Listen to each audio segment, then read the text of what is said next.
Do you need to replace the battery on your Dell Latitude 7310? Well, I'm going to show you how. Also, you can click the top right of the screen to find this part or tools or additional help on our website, including written step-by-step tutorials with detailed images. Now that that's out of the way, let's get started. First, loosen the captive screws on the bottom base cover. Now use a plastic scribe to separate and remove the bottom base cover. To prevent static discharge, I recommend disconnecting your battery before moving any further. Next, unscrew and remove the battery.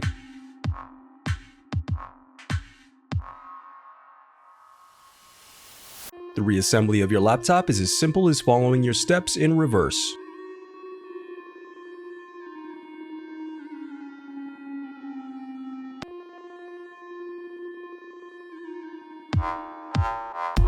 If you still need help, you can visit partspeople.com and view printable DIY instructions to help you along the way. We also have playlists of thousands of Dell tutorials for hundreds of different models, so keep checking back. Thanks for watching.